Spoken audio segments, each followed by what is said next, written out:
All right, ladies and gentlemen, welcome back to the show. I'm Terry Lynn here with Travis Marziani, and today we're going to talk about the checklist to starting an e-commerce store, part two. But before we start, what's going on, Travis? Well, one of the big things I did in the last few weeks is I actually went around and interviewed a bunch of dance studio owners, and I found out a lot of great information. One of the biggest things I found out is most of these people don't use a website. Most of the people have never bought anything online that I interviewed, which made me realize that I need to take a different strategy. So I realized I need to actually create a physical catalog that I can send to these dance studios. And I'm really excited about this because one of the things I'm going to do is not just have all our products, but what I'm going to do is on the flip side have basically a DIY dance costume guide. So it's going to be content. So like half of it's going to be a legit book that they can actually read and give out to their students, and the other half's going to be all about our dance clothing. So I think that's going to really do a lot of good for our business. Gotcha. So are these going to be like wholesale price catalogs or just like a retail catalog that'll be in the store? It'll just be retail. I mean, I'll give them maybe a discount of 10% or so, but I don't even know if I'll do that. Basically, it's just going to be, hey, if maybe you have a dress that's like neon lime and you need some neon lime briefs.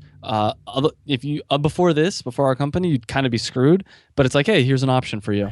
Gotcha. So how have they not bought anything online? It's like 2015. I Well, I mean, kind of find that hard to believe. yeah, think about like your mom. I mean, your mom might buy some stuff online, but she probably is not going to spend $1,000 on dance clothing at least, or whatever. Yeah, actually, I don't think she's bought anything online before. See, exactly. That's my demographic.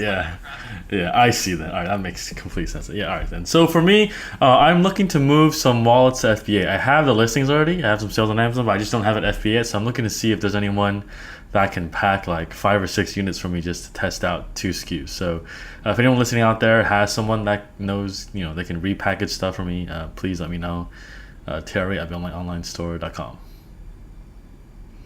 Alrighty, so let's get started then. So today we're going to talk about part 2 of the checklist of starting an e-commerce store. So last week we talked about kind of the basics, right? Like setting up your product pages, category pages, SEO, all the kind of nitty gritty of the backend, right? Getting your payment gateways, things like that. So today we'll talk about part 2, which will talk about once you have that set up, how do you get the marketing side up and running correctly, and so that you kind of have the right tools in place, have the right numbers, and you can then optimize from there. So first one we're going to start with is MailChimp / email capture. So we said MailChimp first because it's free for the first 2,000 subscribers. So one of the things is when you're starting out a brand new store or you're moving out from some other cards and you never done much email marketing, you want to keep your costs low. So MailChimp is basically free until you have 2,000 subscribers, but after that they charge you by a certain amount. I think it's like $10 a month up to who knows how long. And so depending on where you are in email marketing, it makes sense to start small before you kind of pay for another solution. Yeah, I use MailChimp. I think they have a genius model of saying, hey, your first 2,000 are free. And I think everyone else charges you for the first like 100 or any number that you have. So you get kind of hooked in. And I think it's pretty good. I mean, I've heard that some services like Klaviyo are a little bit better, but there's a lot of things you can do with MailChimp. It's pretty powerful. Yeah, it gives you the vanilla, like you can build a list, you can have opt-in forms, but you need to pay for autoresponders. But you can have either a monthly fee or you pay as you go kind of type of thing. So where other cards, kind of like Aweber, if you pay $20 a month, you just get autoresponders, everything, and all of that stuff too. So usually, depending on your budget, if you can throw $20 a month at some email software, hey, more power to you. Or you want to do Klaviyo, which is like 100 plus, depending on what you need. The only thing is about Klaviyo is that they can do behavioral email funneling. So like say you send a product email and someone doesn't click it, you can move them to a different bucket and then send them to it again.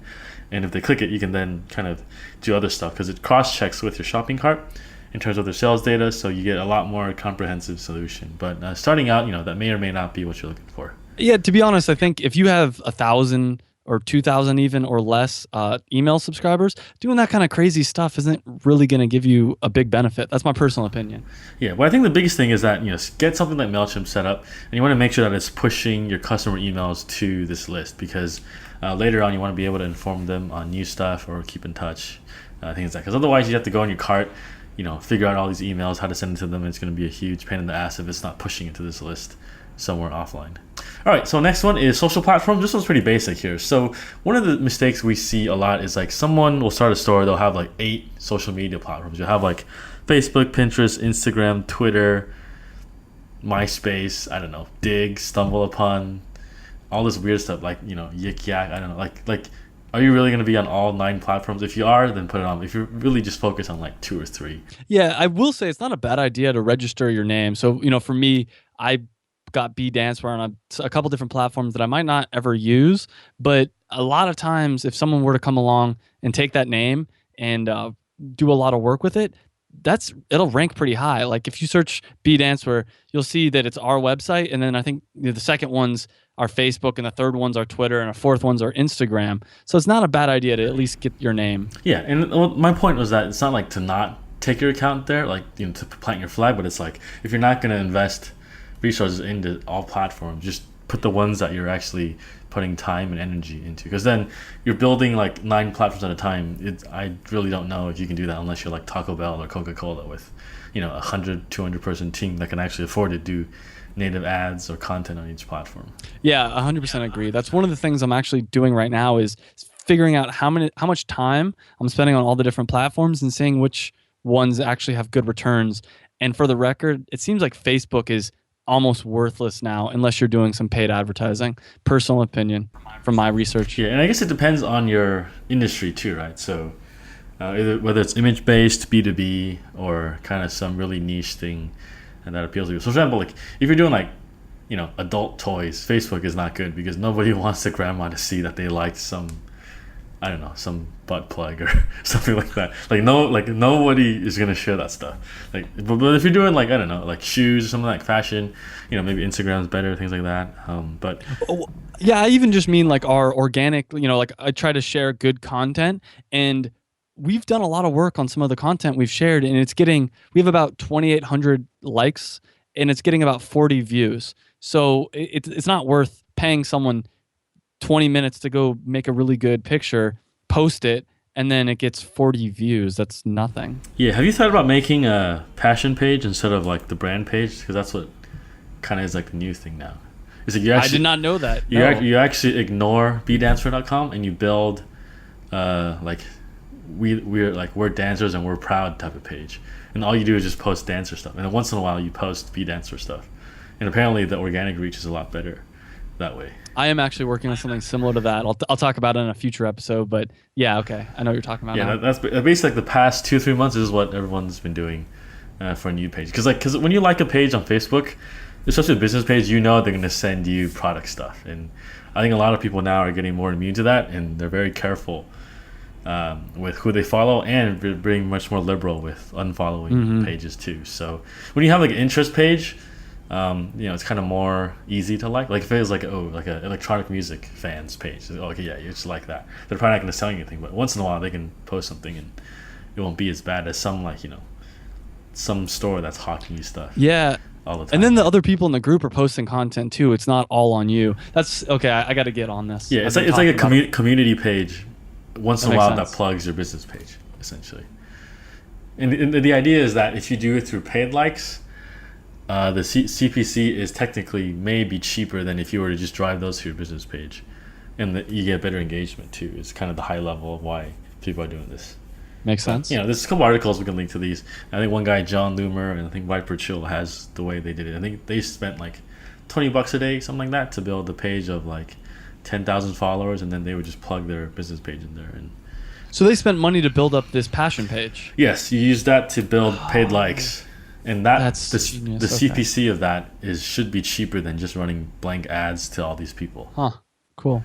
So you get them in the door through the interest page, and then that becomes a gateway to. So, wait, just really quick, our passion page is different than like groups? Because I was thinking about starting like a group. Yes, it's different. It's just like a fan page, basically. Gotcha. And can you also do paid posts for groups? Groups, I don't know. Well, you own the page, and the page can just have an ad account, right? Basically, you just promote that ad. So the way like these posts, they say like, okay, say craft brews, right? I would look for like the top IPA ales, little brands, whatever other craft brews there are, and then I would just run ads to like fans of craft brew page, right? And then I would run an ad to get on these relevant interest pages to get them to like my page too, because we're just like craft brew fans, right? And then once in a while, once a week, I'll post Travis's brew in Los Angeles, like we have a discount, buy now. I like it. So try it out, and then we'll see. All right, so next one, we'll move on to Google Shopping. So Google Shopping, the product feed is kind of complicated to set up, actually. I remember doing this like a year or two ago, and I was like, oh, it's kind of a pain. But it's the best CPC I think you can get, best ROI. On everything I've done, it's by far the best time I spent and best money I spent setting it up. Because right now, if you were to search, and please don't click on any of my ads, but if you were to search for some of my products, you'll like, I hate selling people to go search for them because then they start clicking. I'm like, that cost me $1. But anyways, some of my products, if you were to search for them, you'll see that my product listing ads, 4 of the 6 product listing ads are my ads, which is awesome. Like, so if someone were to search for, I'm just going to say like booty shorts, for instance. Let's say someone searched for booty shorts. It would have red booty shorts, yellow booty shorts, green booty shorts, black booty shorts, and then 2 other companies' booty shorts. But the first 4 would all be mine. And I've just seen really great ROI with that. So I love these. And I think if you look at like the real estate on that front page, if you get the SEO, like top rank and the Google Shopping, you're basically dominating like a good 20% of the screen where they could go to your site too, versus if you just had the SEO ranking. I usually, what I found with a lot of the keywords I'm targeting, I have pretty much first or second place for the regular text ads, and then a few of the product listing ads. And I think that's honestly probably just as good, if not better, than the organic listing, because Google seems to be pushing down those organic listings farther and farther down. Yeah, well, and you got the image too, right? So if you're like, someone's got the intent to buy something, and they see the image. And the price. So they see an image and a price. It's like, okay, I know I'm going to be buying this. Yeah, but the good thing is that most carts do have the way to auto feed this to Google.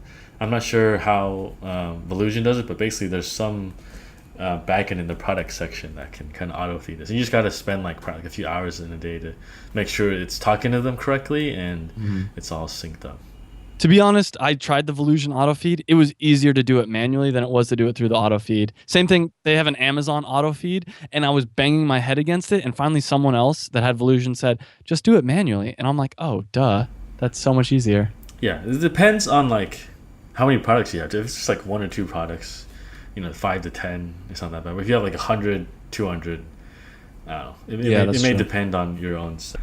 Alrighty, so paid ads accounts, you want to get this set up. Basically, your AdWords module, you want to link that with your analytics, Webmaster Tools, and kind of get all that data talking to each other. But you know more about this than me, so what's up with this? Yeah, I mean, one of the big things is if you're starting your AdWords account, make sure you link it with your analytics account. I've seen too many people that have an AdWords account and they're sending traffic to their website, but it's not properly being tagged. And we've talked a lot about URL tagging on this show, and you can do it manually, but why would you do it manually when it will automatically be done for you if you just link your AdWords account and your analytics account? So I highly recommend doing that. Yeah, and it makes it easier to see what keywords are working and what isn't too, because it's just all in one dashboard. Another note I will say that I found is Google recommends only having like 1 or 2 campaigns and lots of ad groups. No. I'd say have lots of campaigns because it's easier to sort in analytics by campaign. There's a lot of different times where it's kind of a pain if you have to drill down into ad group, but it's really simple to do by campaign. So for me, I might have 1 or 2 ad groups within every campaign, but for the most part, for any big concept, I have a new campaign. So I have probably about 30 campaigns in my AdWords account right now. Yeah, I think it's easier to shut down campaigns than to go into each campaign and shut down different groups, because you got to keep track of what's in each campaign after that too. Yeah, and I think when you're first starting out, take big swings. Don't you combine a lot of stuff. I'm kind of saying the opposite of what I just said, but like, yeah. So, I mean, if you need to shut down a campaign, make it so that when you shut down that campaign, it's completely done. So if, let's say I were to try to advertise booty shorts, for instance, once again, and I see that it's not working, you can go through and shut down ad group by ad group and see, oh, is it this ad group or is that? But a lot of times it's better just to say, okay, this campaign doesn't work, Yeah, it's like you're testing different ideas, and this idea is done, so let's lay it to rest, instead of keeping something within there still running, and you got to figure out what's there, right? Yeah, I mean, if there's a lot of traffic coming from it, and it might be worth kind of getting really small, micromanaging it. But I think when you're first starting out, just kind of shotgun shoot things and see, okay, this hit some targets over here, this hit nothing. Let's drill in deeper in the one that actually hit something. Yeah, so I guess how are you organizing your campaign starting out then? I organize all my campaigns by product And then, so let's say I have, well, the way I started out was all my campaigns were based on product. And then within that, I'd have a bunch of different, I probably shouldn't give away too much stuff, but different keywords that people would search for that product. And then if I found that that one campaign had a lot of traffic, then I start segmenting it out a little bit more, doing different ad groups and things like that. But basically, for me, every product has its own campaign. And then if that campaign's getting a lot of traffic, then I'd kind of make it into smaller ones. Gotcha. All right, cool. So I guess next one, photo assets. So when you start a store, you think, product, logo, but there's actually like a lot of other stuff, like your different social media profiles. You got to have like cover photos, profile photos, background photos, and they're all different sizes and kind of dimensions too. And if it doesn't look right, your aspect ratio gets thrown off. So got to spend some time figuring out, what platforms you want to be on and kind of the photo assets that you want to have on there too. And this includes like your bio, like say your Twitter bio, Instagram bio, do you want that custom link, all that stuff. Kind of does take some time to ramp up too. Yeah, I really wish all the different social media sites would just have like a standard 500 by 1500 and then they kind of just scale it. But that was a big pain for me because like I think it was Google Plus had some really weird dimensions, and then Facebook and Twitter were somewhat similar, but I ended up having to do everything from scratch because they were all too different to be able to use the same images. Yeah, and if you use it, like it starts looking funny and like all this weird stuff, and it's kind of a pain in the ass too. So it also depends like what platform you're on too, right? So like if you're gonna be on, if you want to, get the space of your brand name in all your platforms, you should at least get this up because you don't want someone searching it and it looks kind of empty. Yeah, and I really think that if you're halfway decent with Photoshop, that this will take maybe a day to set up all the different stuff, get your profile picture and your header banner type thing set up. All right, so I guess that's kind of the marketing side of things. So we'll go into tools a little bit more here. Kind of like when you get the tool set up, a lot of times you want to get the right data, right? So this is dependent on getting everything set up correctly. So first thing that kind of has been on everyone's radar is referral spam in analytics. So I know you've been getting this a lot. I've been getting this a lot, even for like new sites. Like a random domain I bought, I just put analytics in, and suddenly I get like 100 visitors a day, and like 80 of it is like spam traffic, or like 90 of it. It's so disappointing. For the other podcasts that I do, I was like, oh man, I'm getting 1,500 visitors a month, which isn't a lot. And then I looked at it, and like 1,000 of it was referral spam, and I'm like, oh, that's so deflating. Yeah. So if you don't know what we're talking about, if you go to Google Analytics, you go to audience, you go to acquisition, and you go to overview, and you click referral. And if you see like floatingsharebutton.com, $100SEO.com, eventtracking.com, like this is all like spam analytics stuff. So the way this works is basically there's these bots that are pinging your website with traffic because they can see your Google Analytics ID because it's in your header. And I don't think they're doing anything about this because I don't know what it is. So basically they can get your ID and they can just start spamming you with traffic. And it looks like you're getting real traffic when it's just like this weird bot. Like see site4.floatingsharebuttons.com, site5 floatingsharebuttons.com, and they got like 100 views in the past month. So basically this throws your conversions data off because it looks like you're getting a lot of traffic with no conversions, but it's probably actually higher if you discount this traffic too. So I think there's two ways to do this. One, if you have access to your HTA access file on your server, you can actually block this domains from the kind of server logs and so apparently this file is like what actually gets to access your site, and you can actually hard block it. The other way is to just filter it in analytics, and it kind of works, it kind of doesn't work, but there's no better solution until Google can figure this out, how to block this. I think they will eventually. But so question for you, with Shopify, do you have access to the HT access or whatever? I'm not actually sure. I don't know the platform that well. I've only used it for like 3 weeks, so.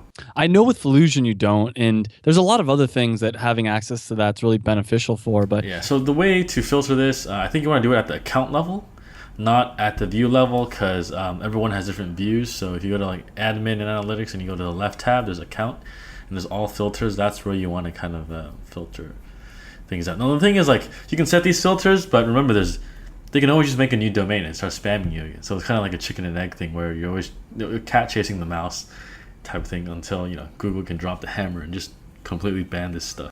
One thing I did that kind of helped out is I filter my traffic because I'm only interested in US traffic, and I think it gets rid of some of that referral spam because I think a lot of it's based in like Russia and China. Yeah, but it depends. If you're like in Australia or depending where your business is, that may or may not make sense too. So, play around with the filters because it really does throw off your traffic. You're like, wow, I got so many visitors, and you realize half of it is spam. Well, and you're like, and then the negative side is I thought my bounce rate was really high, and I was like, what am I doing wrong? And then when I filtered it out, I'm like, oh, it's actually not that bad at all.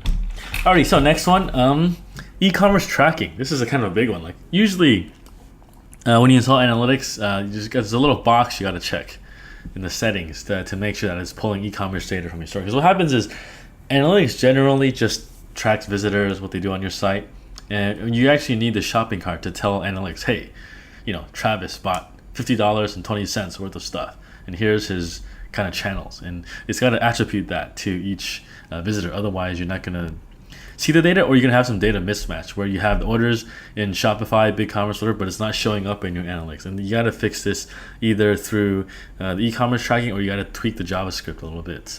The shopping cart will tell you how to do it, but you got to make sure this is working too. And so do a test order 1 or 2 to make sure it's pulling the data into. Otherwise, you're going to be thinking your cart's broken when it's just the data that's not set up correctly. Yeah, I know for Volusion, I had to actually go in and add some JavaScript to my, like, I think it was either my checkout page or my thank you page, and it was a pain in the ass to find. So I recommend just searching for your platform and then e-commerce tracking, because it was like actually custom JavaScript that you had to write, but the answers are usually out there. So I just do a Google search for it. Yeah, basically it was like telling analytics when this guy gets to checkout.php to also pull the dollar value into that visitor, essentially, is what it's doing. But each cart has its own JavaScript, so you got to double check that it's working like that. All right, so next one, Webmaster Tools. This one is kind of a more admin tool than analytics. So a lot of the stuff, I guess one big thing is analytics no longer shows you keyword search data. Webmaster Tools does show you a little bit more. And you can see this in the dashboard within there. But there's also kind of some basic things, like you want to submit the www version of your site and the non-www version.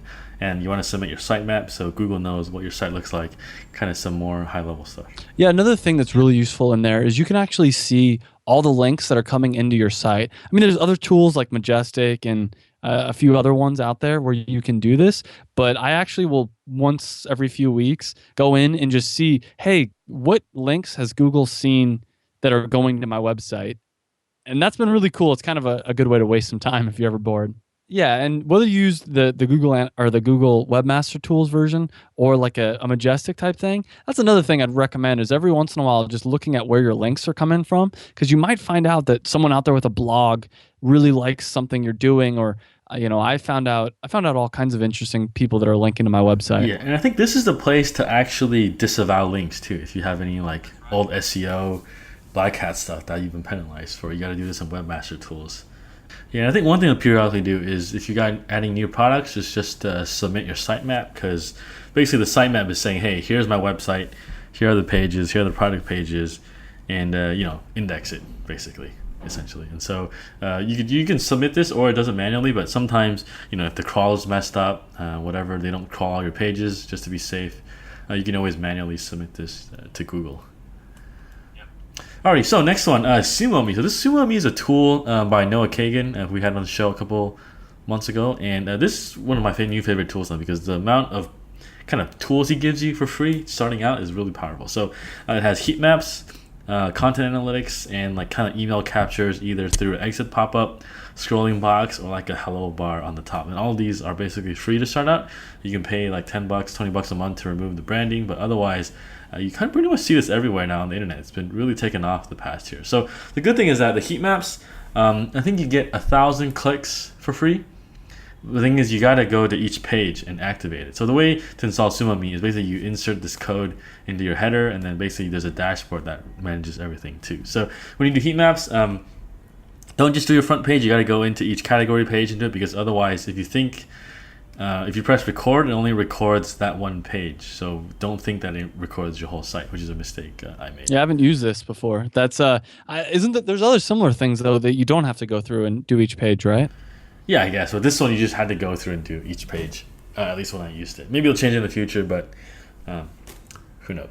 And then the next one is content analytics. This one tells you how many people are reading your content. And basically, there's a distribution of people. Say you have like a 10,000 word blog post, you'll actually visually on the site, you'll see like 50% of people made it here, the other 20% made it here, and 0% made it to the bottom. So you need to know to move your buttons up or your call to actions and things like that. And this is just a free tool too. So as soon as you get your site up, turn this on, get 1,000 visitors, and then you'll see kind of what's hitting, what's not. So this can work where if you have like 9 featured products on the front page and you're not sure what people are clicking, you can see through the heat maps. All right, maybe these 2 products have no clicks. Let's swap these up. Let's move these other 3 that are getting a lot of hits up there and see what else we can put in front of people. That's the way to use it. So as soon as you get your site up, you want to have this up and running, because the more data you have to kind of iterate from there, the more helpful it is too. Yeah, and the third part of SumoMe is kind of the email capture. So they have one called List Builder, another called Scrolling Box, another called Smart Bar. These are all kind of email capture things that can tie into MailChimp, Infusionsoft, whatever. And so the Smart Bar is basically a little like 10 pixel, 15 pixel bar on the top that just has like, subscribe now or click here for discount code, and then they enter the email. And List Builder is something that kind of works via exit pop-up, where they kind of have this code that, when someone's about to leave, they'll do this pop-up. And the thing is that you can set the frequency, or you can, don't show this to someone if they see it once after a month. So you can make sure it's really not invasive and annoying when someone visits your site too. And Scrolling Box, the third one, is just a box that shows up on the bottom right corner as you scroll down the page, and it kind of pops up and says, hey, how's it going? Here's what we have for you. Give us your email.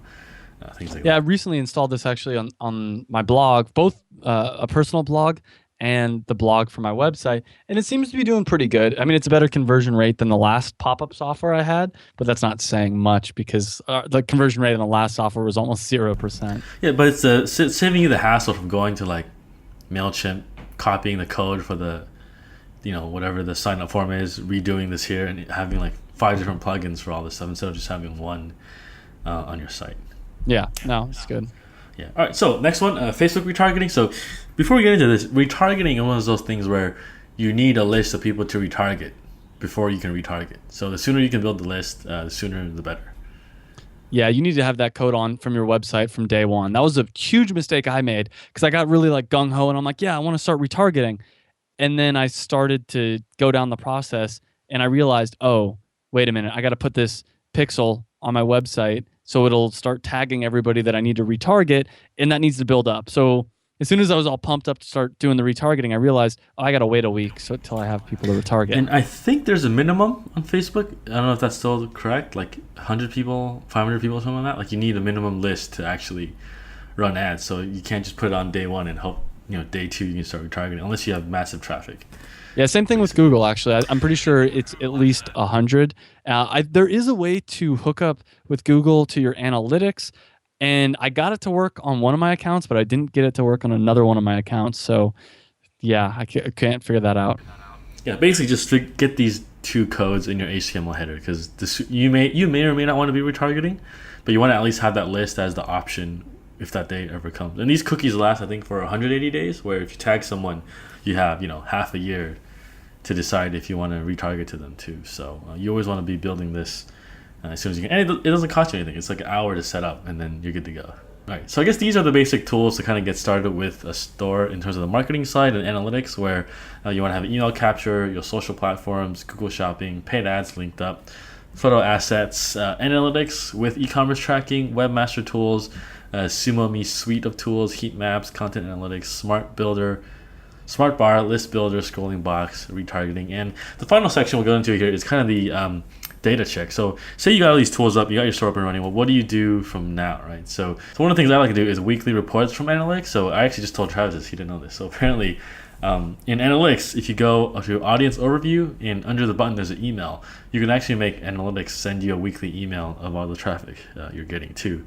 Whether that's you want it monthly, bi-weekly, daily, things like that. It's kind of an automated way to get it to you instead of logging in every day. Now, not that you shouldn't log in every day, but it gives you a quick overview on a high level. I actually will say you should not log in every day. And this is a mistake I make, and I hate myself for doing it. But realistically, there's not a lot of changes. And this is maybe you disagree, Terry. There's not a lot of changes you can make or should make in a week time, unless you have like a million visitors. I think it's much better to wait a month. So you're kind of playing to the highs and the lows, and you can see, okay, this campaign's working or it's not working. A mistake I made early on, and I actually still continue to make, is I'll start a new ad campaign, and the next day I'll see how's it doing, and the next day how's it doing, and it's like, well, that's not enough data to mean anything. So I like the idea, and I'm trying to do once a month. I just look over all my analytics and say, oh, look at this page seems to be doing really well, and this page isn't doing so well.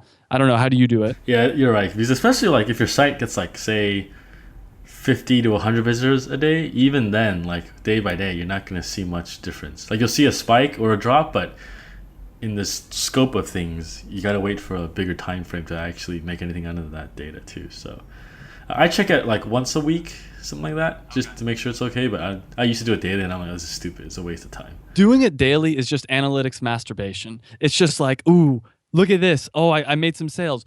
And I still do this, and I hate myself for doing it, but I'll go in and I'll look at my sales, conversions, I think they call it in analytics, and say, oh, what's the source and medium? Oh, it came from this, this, and this. And it's like, that doesn't really help you day to day. But if you wait a week or a month and you say, wow, we're getting a lot of conversions from this source, I should pour more time or money into it, it makes sense. It almost is a waste of your time. It just makes you feel kind of good, I guess, to check it on an everyday basis. Yeah, like you're getting a few orders a day, it's not going to tell you much versus when you look at it aggregate over a whole month, like 500, right? Then it's a much more better data to play stuff off. And then even then, if you change that, it'll take another month to see what the results are too. So it's like a marathon, not a sprint type of thing too. Absolutely. All right then. So next one we have is top landing pages. So what's the deal with this one? So, I mean, after you've done your whole, like, what do you check in these reports? We said that you should probably do it about once a month. And I'll just say some of the things that I like to check. One of the first things is the top landing pages. So what landing pages, what actual pages on my website gets the most traffic? Another one's top exit pages. What pages on my website are the most people leaving from? And these two are both very important. The first one, top landing pages, you want to know, okay, how come I see that obviously your number one's going to probably be your default homepage. So you'd say, okay, I get 3,000 people a month to my homepage. And then you look, oh, what's the second one? What's the third one? And for me, one of the things I realized is a page where I had all my colors laid out, it was completely not selling anything, completely almost useless, was my second best landing page. And I realized, okay, I'm getting, let's say 2,500 people a month coming to this page, and they're getting frustrated and leaving because it's not very easy to buy something from that. So what I did is I actually added to the top of that page, oh, here are our best-selling products. So if someone was searching, for instance, neon green booty shorts, they might come to this page, and then they'd see booty shorts at the top, and makes it really easy for them to click there and go to that page. Yeah, so the thing with top landing and exit page is that what are people coming from, and how do we keep people from leaving, essentially, on a very high level. Yeah, and the best converting is, all right, what's working? Let's double down on this, and kind of figure out from there, too. So I guess, because that's kind of a daunting thing when you first get analytics, like, well, what do I start looking at? And this is kind of a good guidepost to see, all right, where are people coming from, where are they leaving, and how do we keep them on the site so that they kind of either opt in or buy something. And within best converting, it's not just what are your best converting pages, but it's like, all right, what are your best converting AdWords ads? What are your best converting channels? So maybe you see, wow, I'm converting really well through Pinterest, and I'm only spending a few hours a week. Oh, I should probably be spending 10 hours a week, or build that up. So you want to look at all your different sources of traffic, all your different pages, things like that, to see what's working for you that really shouldn't be, like that you're not spending that much time on, and spend more time on that. And also, what are you spending a lot of time on? For instance, for me, Facebook marketing, and it seems like it's not worth it. If I'm spending 5 hours a week on Facebook marketing, but I'm only getting one sale a week, not worth my time. So I got to figure out where I can allocate that. We talked about this a bit earlier, where we were talking about like measuring different channels. I guess you were using average page view as a metric, right? Like say you spend 2 hours on Facebook, $100 with VA stuff, and like you were getting 10 page views. You were doing like cost per page view as an average to see what channel was kind of more ROI than the other, because every platform has different resources that goes into it, right? So what's the metric that kind of ties it all together? And you were saying you used average page view because then you had the ROI calculated to that. Yeah, page views and I think time on page are really important, because someone coming from Pinterest, Facebook, Twitter, they're probably not going to convert right away. But for instance, let's say, and this just happened to me the other day, I think it was someone from YouTube looked at 48 pages on my website. That person's probably eventually going to buy. Like in that instance, I mean, how many times you go to a website and you look at a bunch of the pages, but you don't buy right then because, it needs to kind of sit there and soak in your brain. I guarantee that person that looked at 48 pages a week or two from now, or when they need some dance clothing, is going to be like, that website, bdancer.com, that's where I'm going. Yeah, like she probably knows what she needs. She's just comparing and shopping, and they'll sit on it for like another week or so. Yeah, and she's probably reading the About Us page. Well, what are the return policy? What's the shipping? Maybe the frequently asked questions. Let's look at a couple different things. So that's why, especially from social media and Facebook advertising, I like to look at number of page views and time on page. And I wouldn't be surprised if they're Googling reviews about you guys too, just to see what's out there. And then, which kind of ties into our last point, where it's like check your website search. Because you want to know what actually comes up. Like, is your title showing up correctly? Is your meta description showing up correctly? Like, what does someone actually see when they search for your site as they're going to it? And does it make sense in what you have set up off the bat? And there's actually another thing. Part of the thing I meant with the website search is in Google Analytics, you can set it so that when people are on your website typing for items, so for instance, we have like a little search bar on, bdancer.com, and I found a lot of people have been searching for unitards recently. Well, then you know that you probably should add unitards to your website. So that's something you can tag in analytics, and it's worth looking at every once in a while. Another thing I found out is a lot of people are searching for leotards, and they're exiting because when they search for leotards, my search breaks for some reason, and I got to fix that, basically. Are you using the custom Google search, or is it within the Volusion search that I can tag? With almost any searches, like if you were to, on your site, if you were to search, do you have a search bar? Okay, if you were to search, it usually is like ballerwallets.com. Like, I think it's something like %S, and then it has the keywords. And you just got to tell Google Analytics that, oh, okay, %S, anything after that is the keywords. And then it just imports that data. Interesting. So it just basically like scrapes it as they search it, essentially. Exactly. Yeah. Because I mean, it takes the people, like if they were to come to your website and type in brown wallet, it'll take them to ballerleather.com /%S brown -wallet. And then Google Analytics says, oh, they came to this landing page, and obviously they're searching for brown wallet. So it's like a form of URL tagging, but it's search tagging, basically. Exactly. All right, yeah. Cool. That makes sense. All right. So I guess that's it for analytics check. Kind of go over that. You want to get, don't check your analytics every day.